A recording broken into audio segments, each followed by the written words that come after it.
Good day, friends.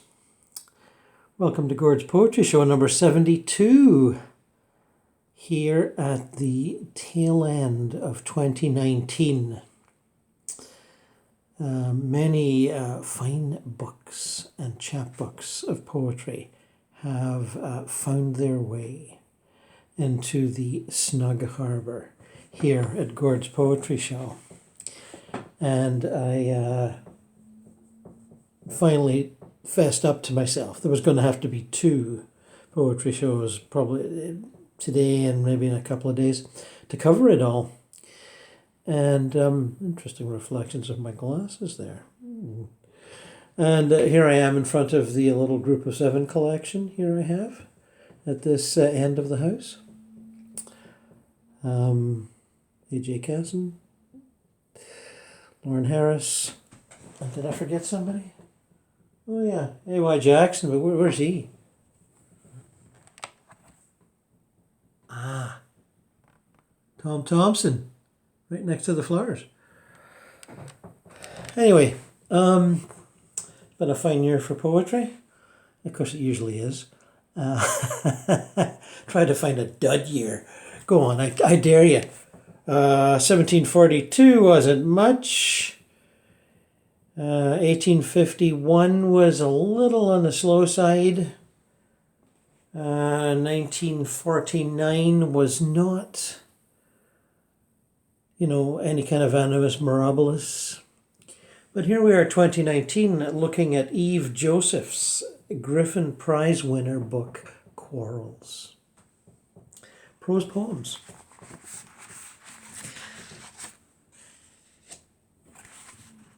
All about half a page long.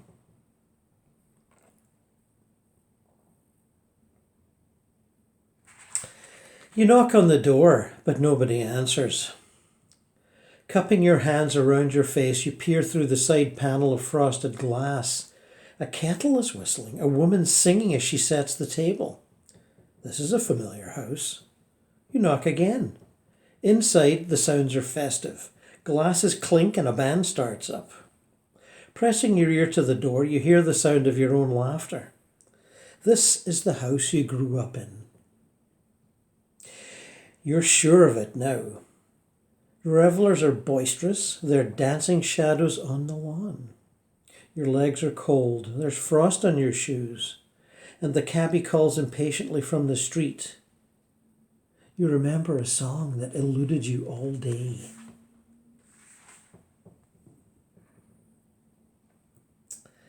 Every day from the balcony, I watch 3 baby gulls rehearse.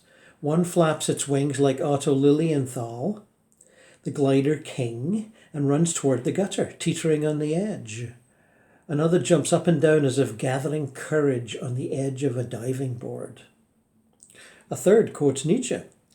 And those who were seen dancing were thought to be insane by those who could not hear the music.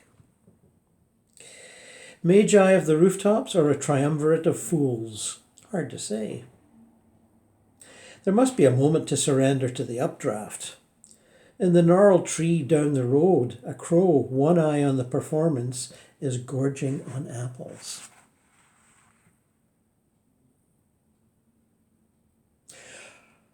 Whew. Cockroaches swarmed over the decks. They cascaded out of the cutlery drawer and fell with a clink into the stainless steel sink. Each one was an oracle. On calm nights, when the moon was a porthole through which our ship sailed, the pantry hummed with their prophecies. God spoke to us through them.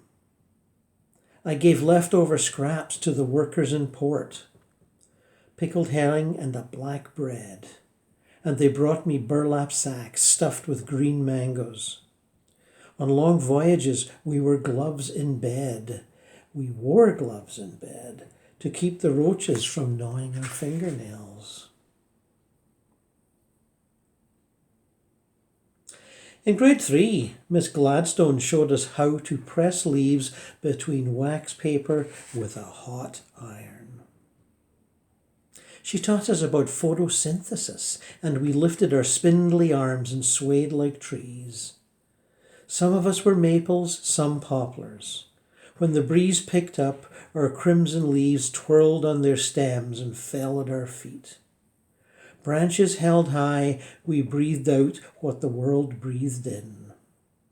We didn't know this was praise. Our faces, perfectly preserved, decorated the classroom windows. Press down, the late poet said, press down over and over again. This was the lesson. This was what we took away.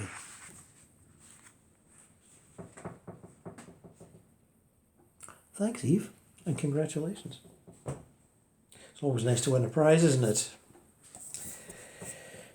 Many moons ago, 1984, that's like a lot of moons, Peter Van Toorn, a rather shy Canadian poet, published a book called Mountain Tea, which I was able to glance at but never own. And now there's been a re-release, thanks to Signal Editions and Carmen Starnino. It's a nice, it's been out a few years, 2014 I think. But it sure is nice to have after all this time of hearing what a hell of a good book it was. So here we go. There's a whole section called Mountain Tea, as you can well imagine, but at least 100 pages long. And following the theme, mountain loafing. I've never felt this lazy in my life. Here I am, as snug under the blankets as a rabbit chewing on fresh endive. Or Quixote having one of his fits. I'm not holding my breath for anything. Strikes, floods, famines, fires, or worse, wars, wars, wars. Let other people do the worrying. All I'm filling this room up with is snores. Loafing's the best way to keep out of harm. No kidding, and it keeps you smart and warm. Well, since I'm out of ink, I'll lick this pen and end. Even with my eyes shut and one hand out of the covers, I find it hard, dear Mike, to write more than fills a postcard. Now, a lot of these poems seem to have little tail ends. This one says, from de Saint-Amand. Poets from a long while ago. What he's actually done with them, I'm not sure. Reactions? They don't seem to be translations. Anyway, you can figure it out later. You know, you guys can be the researchers. Mountain Spring. This is from d'Orléans. Seasons changed her downy white coat. Her icy eyes have lost their bite. She's slipping into something light, spicy from her toes to her throat. And they all know it. Trout, crow, goat, and show it. Jumping day and night. Seasons changed her downy white coat. Her icy eyes have lost their bite.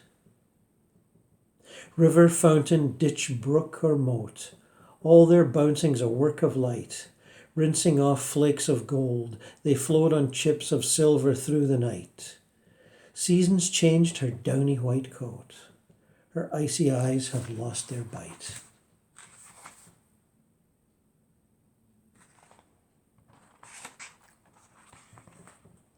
Mountain Vowels from Rimbaud.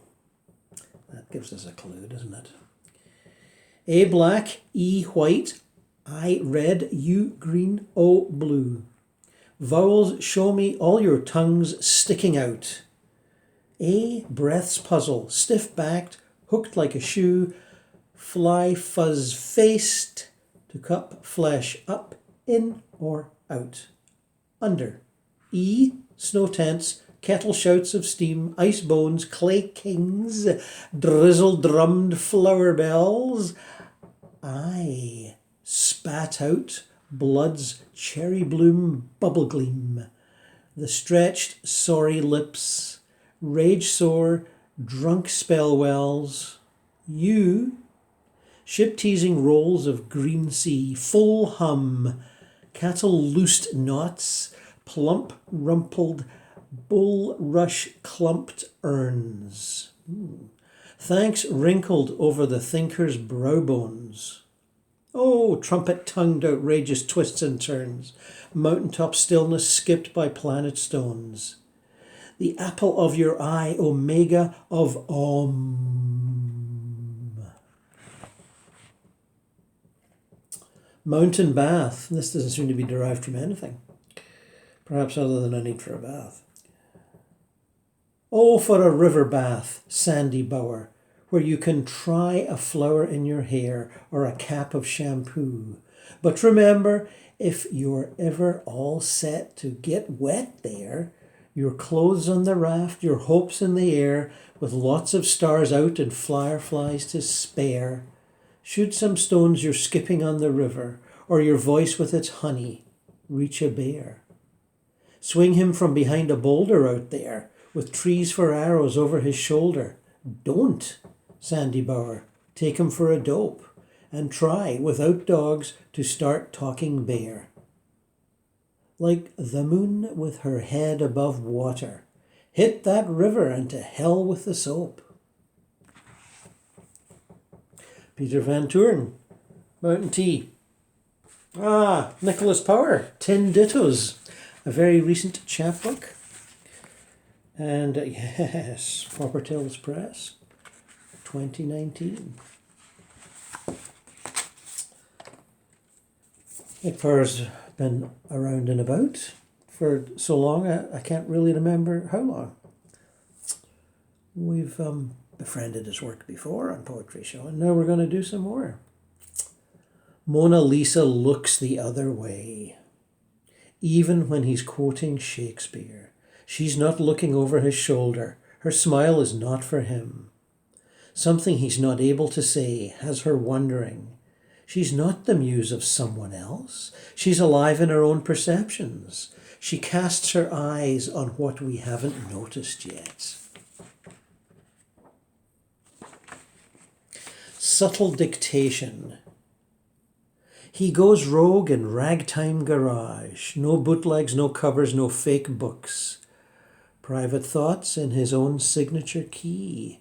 A thin angel of rhythm not buffaloed by time. A jazzman with just his wits to work with. No mythology, no theory, no theology. Delivering the mail in rare form.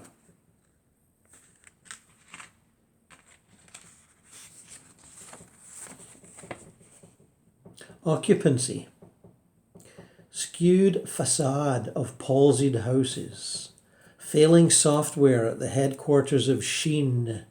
The mark of the anonymous, palpable, uninviting concrete, announces what matters within in the processed city of business affairs.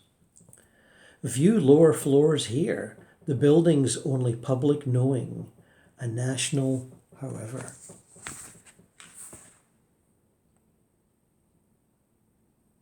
A life less leisurely. Sad thoughts when my head is spinning. Down has no up, left no right. Nod in my direction to signal friend. You brothers bonded well. I lived less leisurely. Prepared only by anecdotes and vague oral history, my mind has been marred. My mind has been marred by epithets and insults. I had only brief joy, an alien's life without allies, one last epiphany, this slow turn toward death. A slow turn. Thank you, Nicholas. We read Carleton Wilson, his Junction Sonnets, referring to the Junction area in Toronto.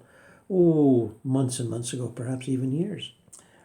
Came across a pamphlet, a one-poem pamphlet called Correspondences. Let's get that right. And Junction Books again. And I'm going to read it. Beautifully printed, I might add. Correspondences. A Cooper's hawk perches on an aerial like a stylight atop his pillar. the mill of the world grinding on below. This is mid-city, post-millennium, but it might be any moment in the past 20 million years. Hawk paused against the blue desert of a winter sky, waiting for its instincts to twitch awake at the pulse of a distant revelation. The patience of the raptor goes unnoticed. On the porch in the backyard, I stand watching chickadees burst from the branches of the dwarf oak to the feeder and back again. Late afternoon light reflects off the snowdrifts. Its bright amber blinds the eye. The tranquility of this moment coheres in the mind, corresponds within the heart. The hermetic scene rises and falls inside each breath. A rustle, and the view fragments as 3 pigeons drop to the corner fence post, perch awkwardly, then slip from the slanted finial, jostle for balance before settling again. They seem a triune being, 6 wings unfolding from the feathered mass, become pinions holding them fast. Desire, thought, function dovetailed to one purpose, pressing in upon the center of each bird. This pinwheel spins in the corner of my vision, but focus returns to the black-capped darts at the end of the yard. The cold burns through the air like a fever, like a contemplative's fervor in the silence of prayer, in the stillness of prayer. Moments before the hawk strikes, swift into the midst of the pigeons, a quiet settles upon my mind. The last chirrups of thought, frozen and fallen to the ground. I glance at the white lawn beyond the fence, blank backdrop for a grey roiling mass of feathers that bursts outward. The fulcrum collapsed. Staggering in the terrible velocity, the force of its ingress, as if from heaven there came a sound like a rush of a violent wind. The hawk pulls up and slams into the porch wall beside me. Wings splayed, 1 pigeon clutched in its talons, dazed by the impact. The spirit trembles in witness of such conviction, a beauty just endured, like the aftermath of a revelation. I watch, mute, as the hawk flies to a maple bough, pigeon twitching in its grip. Long moments before the tight knot of my shock eases. I remain on the porch, head bowed, the silence of the backyard a cathedral. Sun waning, but still bright above the horizons. No, horizon. Correspondences, Carleton Wilson. Effective, I'd say. Capturing the moment with precision. Mark Laba, the mad surrealist from Vancouver, although I think he's actually from Toronto. We had him reading on Poetry Show recently, the Live from Vancouver section, which I just loved. And, playing with his puppet. Chatting with his puppet.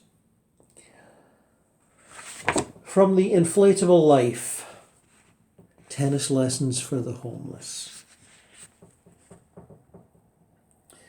Never one to shy away from being outrageous, is our Mark. It takes 3 ingredients to make a perfect beef stew. Beef, potatoes, and jaundice, foraged from a faraway place, where worn-out accordions wheeze in muddy graves.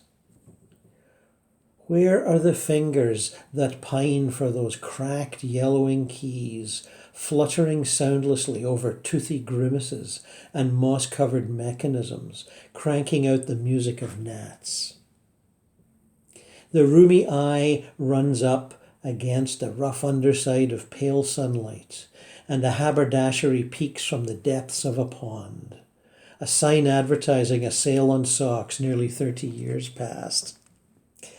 I'm not quite as old as the casket I'm buried in, but it fits me like a glove, and I think I've been putting on weight. There's no one here anymore but the incessant pecking of tiny beaks. Did I say beaks? I meant gluten-free loaves of bread playing whack-a-mole on my head. I believe in the possibilities of ignorance. Butchers to bankers, Bibles to blimps, tennis lessons for the homeless, archaeological digs beneath the kitchen sink. There's no telling when the eyes-rattling freight will become as deceitful as a bologna sandwich, resting on a half-finished crossword abandoned on the seat of a subway train. I glanced down at 32 across. It wants a word for sneeze guards of Pompeii. But I'm already ahead of the game, volcanic ash settling on the peak of my baseball cap, and I'm sure the crumpled paper bag that blows down the empty tunnel contains the tip of the tongue upon which that word firmly rests. Oh, Mark, you're such a card. We'll be doing more of that, that, very soon. Poems like Vomiting into a Grecian Urn. And, what's the other one? The Wallace Stevens Hit Parade. Well, we can't miss that. Anyway, more soon. Ah, yes. Raymond Antrobus is an English poet, and his book, The Perseverance, seems to have won all kinds of awards. Ted Hughes Award, Rathbones Folio Prize. My. Now, the fascinating thing is, you may not know, is that Raymond Antrobus is deaf. Apparently has been forever. Well, quite a while. And so his poems reflect the state of deafness and how one copes. For Jesula Gellin, Vanessa Preville, and Monique Vincent. When 3 deaf women were found murdered, their tongues cut out for speaking sign language, the papers called it a savage ritualistic act. But I think the world should have gone silent, should have heard the deaf gather at St. Vincent, should have heard the quiet march towards Port-au-Prince.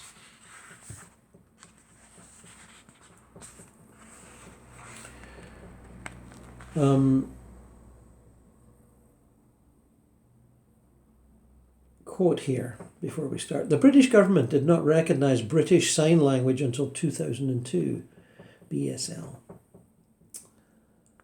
Before, all official languages were oral.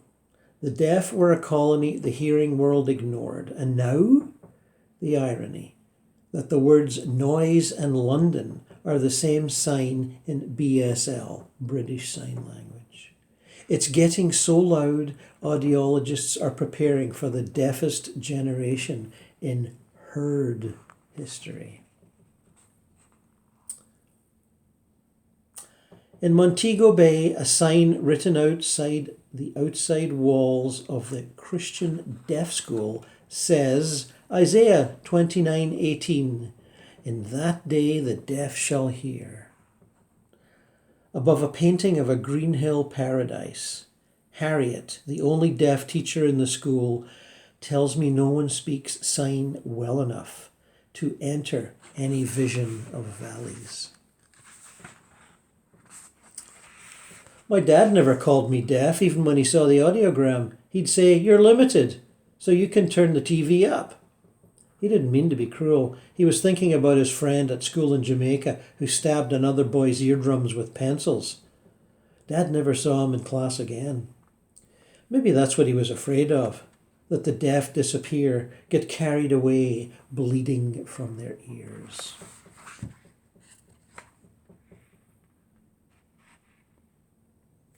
Raymond Antrobus was born in Hackney, London, to an English mother and a Jamaican father.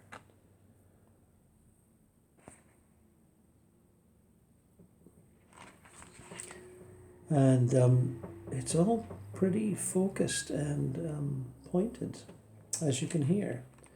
And we'll do a bit more of that later.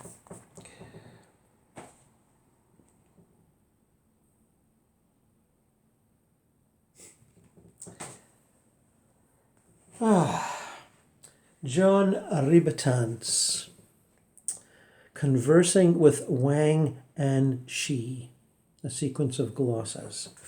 Wang and She was, wait for it, 1021 to 1086, a Chinese artist intellectual devoted to public service but never interested in power or its trappings, rose to become the emperor's most trusted advisor and introduced sweeping and social political reforms that included open education, a merit-based civil service, and subsidies for poor farmers. Sounds like our kind of guy. He retired at age 55 to a simple rural life, writing commentaries on Buddhist sutras along with some of the finest poetry of the Song era. That's S-O-N-G, Song. In his retirement, the Conservatives came to power, dismantled his reforms and defamed his reputation. A familiar story in 2018. This sequence of glosses engages in a series of conversations with his voice, as found in the 4-line stanzas at which he excelled. I'll read one of these, but there's quite 20 or 30. Callings.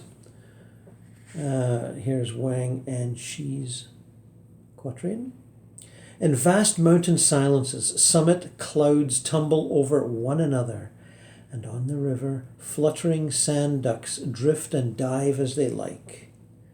Delighting in this, all thought of return forgotten, I grow patient, a guest facing west wind, to study the distances of its chant beyond.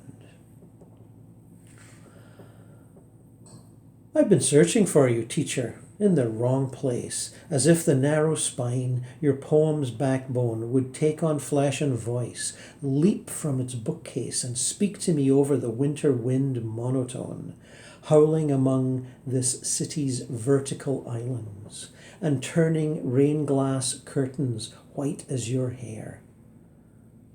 Let me instead call you out of that west wind which has carried your voice from Changning mountain passes through the Pacific Cordillera's southern mountains, vast silences, summit clouds tumbling over one another.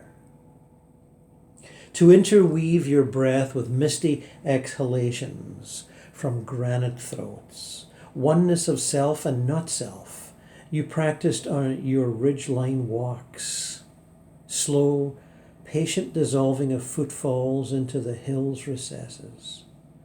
Let me return with you, rising an updraft, riding, to where the sky's blue swell breaks on cloud peaks. Then set me gently under thatched porch rafters, crisscrossed by swallows and chevroned with the flashing of their orange wings. There willows graze your paddock, and on the river fluttering sand ducks drift and dive as they like. You'd spread a straw mat in wild flowering grasses. As it unrolled, I'd watch your hands gripping the edges, shade into mine, a oneness in two persons, not sharing breath like throat singers' duets, but taking the world in through one pair of pupils that trace their ancestry back through generations of orb formation into the same primal blizzard of stellar dust that share the same passion for tracing on paper the calligraphy of nature. Delighting in all this, all thought of return forgotten, I grow patient with the shifting snow script on my window ledge, both for the pictograph of each flake contains, and only holds up to microscopic lenses. A modesty in harmony with your Chan teachings. And for Snow's pristine overwriting of the city's smudged asphalt and concrete lines. We are Snow in our fluttering, drifting and diving, and like you, listening for monastery bells on the way to Chiang Ning. I cup an ear to the window, Earth's guest, facing west wind to study the distances of its chant beyond.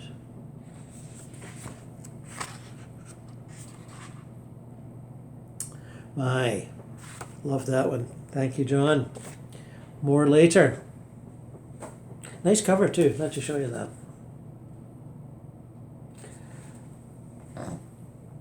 Goyette, from the right side of Canada as opposed to the left side.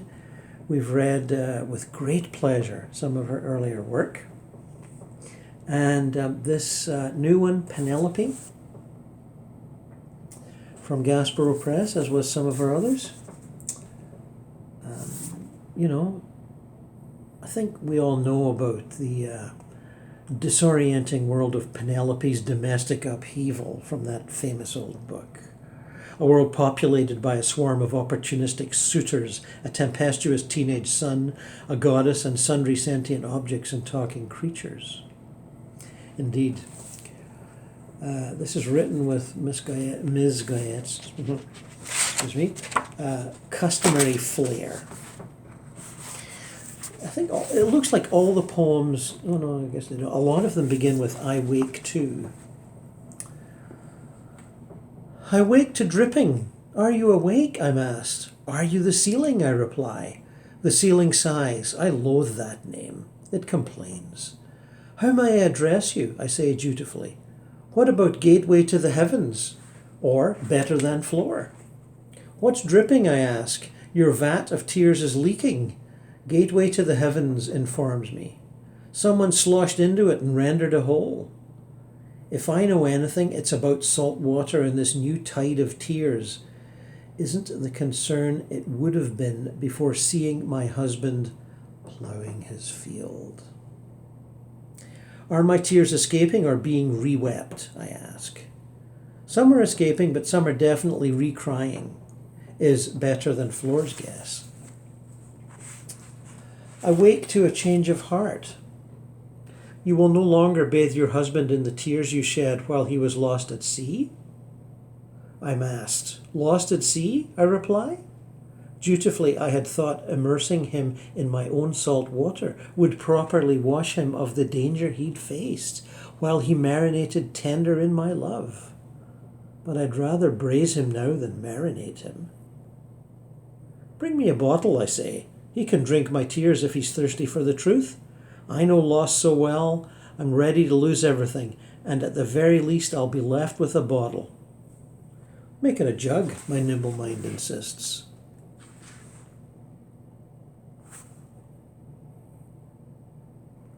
I wake as rabbit. Are you ready to hear his side? I'm asked. My rabbit heart, so closely related to land mine, implodes rather than replying. The goddess witch dutifully, dressing her voice with violets she picked for my dream.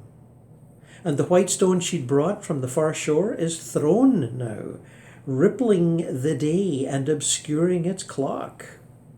I give him my ear, and at first hear nothing. After the smoke clears, I can hear the heat of his mouth, how his breath still maintains its alert compass for home. If I know anything, it's the loss of hearing him say my name. But now I hear him breathe it. Penelope Sugoi. Another triumph for Ms. Goyette. Gary Barwin. Well, of course, we all know about Gary Barwin. The last poetry show featured one of his readings to celebrate the publication of this book. This colorful cover, for it is a pleasure and a surprise to breathe. And thanks to the large pockets of Walsack and Wynn, we have some color reproductions. I'll try and show you them. It probably won't come out that well in this light, but there you go. When did you last see a poetry book with colour plates? I mean, really? Ever? Mr. Barwin's collages and artworks of various media. It's a great book. I'd advise you to go right out and buy it. There's a funny part in Alexander Porco's introduction, I think. I did laugh when I saw this. As a teenager in Ottawa, Gary Barman was asked by his parents with mowing the lawn, tasked by his parents during the muggy summer months. He dreaded the chore, though not, as one might assume, because of the labour involved. Barwin objected on more formal grounds. He was, after all, a precocious teenager interested in jazz and poetry. Specifically, he objected to repeatedly and unthinkingly pushing the lawnmower in a Boustrophédon-like pattern, up and down, back and forth, over and over the green grass of the family yard, aspiring to the platonic ideal of suburban landscaping. Quote, some ideal of John Deere absolute beauty, as Barwin once humorously described it. Okay. You can tell by the sort of character we're dealing with here. Down into the streets. Have you ever been outside on a summer evening when it is cool and the stars are out and you perhaps are walking beside a hedge of tiny leaves and you feel a cool breeze on your face and the leaves begin to rustle? Perhaps in the distance a car drives by and you hear a frog in the grass, maybe the sound of crickets, and perhaps you are walking beside a beautiful woman in a floral skirt who tells you that there is a purpose to life, but that only certain people may know what it is. And you suppose you reach into the sky with your mile-long arms and move the stars aside a bit, and with your tongue that is longer than your arms, lick the vault of heaven until in one spot a little of the colour comes off and light comes bursting through, and both of your bodies are instantly bronzed with a perfect tan. And the beautiful woman snaps her fingers and causes the flowers in her skirt to suddenly bloom, and all around you there are strange, gentle-eyed animals that you have never seen before. As you dive into the summer air, floating far above crowds in the city, you release thousands of your business cards that fall like identical snowflakes down into the streets.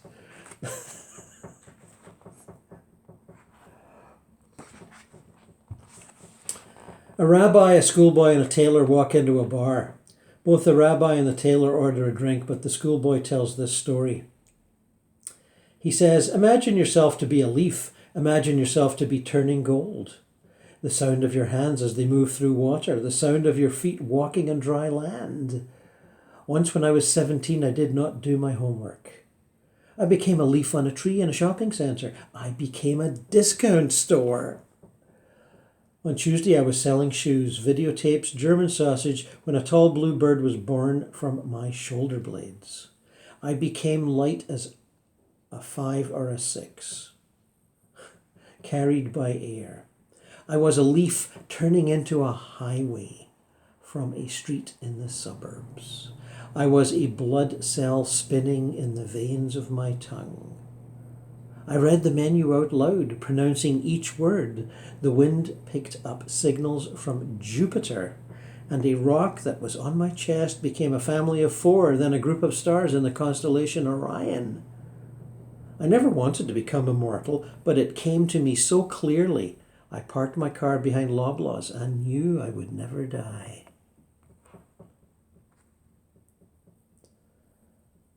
Yes, you're saying we're getting more of that later? Yes, you're right, we are. For it is a pleasure and a surprise to breathe.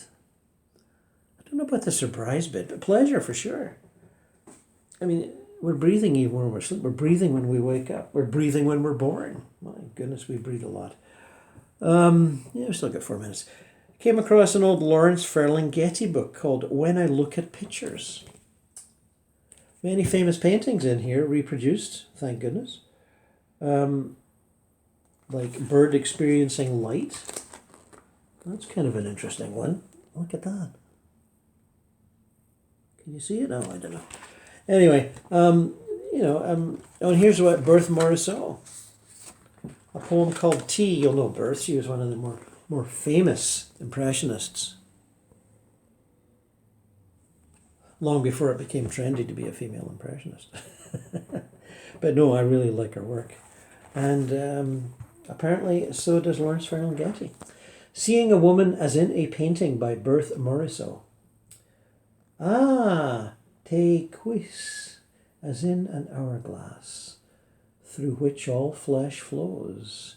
At a cafe table now you are living, you are breathing, your bosom stirs so slightly, so lightly, belle plante, belle jar, unaware of yourself, full of breath and life, not yet awakened.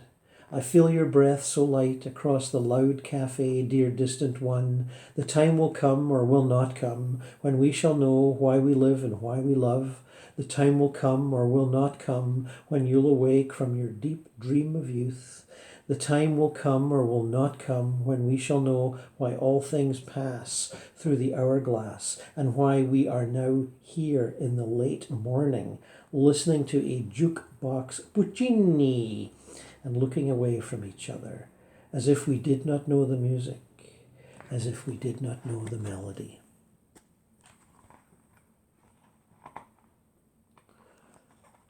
There's that famous Impressionist painting. He does something on that one. That's Late Impressionist Dream, and we'll get to that next time. Tricked you. Okay, next time we're also going to get to Julie Cameron Gray's Lady Crawford. A not terribly well known but quite accomplished book of lyrics. And I just came across it. Knew nothing of any reputation. And between imperial dinners and managing investments, Lady Crawford offers a rare glimpse of the inner life of a woman who is married into a royal lineage. See what I mean? So Sharon Olds, famous American poet, won God knows how many things, Pulitzer Prize. Read from her before. I really like her work. And let's just do, it's all arias, as you've noticed. Aria this, aria that. Big girl for themes, you know. And well, not all arias, but loads of them are. Sepia aria. In the pictures, when my father was a young man, he is standing alone. His own father, his eyes glittering, is standing with my father's sister, holding her close, and she is staring as if the surface of her face is liquid, incredulous panic. And my father's mother stands alone, her face grim, and the son, 2 heads taller than his parents, looks baffled, distraught. As a child, he'd peered at the camera as if trying to see into it, to its engineering, his head cocked, his eye bright as a barrack wren's. He never learned to read and write too well, block printed his way through college, into corporation and the private scenes of adult life. As a child he was wild with eagerness, but by the year he was the tallest in his family, he could not tell what was going on. The flesh of his forehead twisted with an invisible tongs. He stands there bulked, stymied, handsome. He looks as if, at any moment, if he could, he would burst into anguished song. There we go, friends. Bye-bye.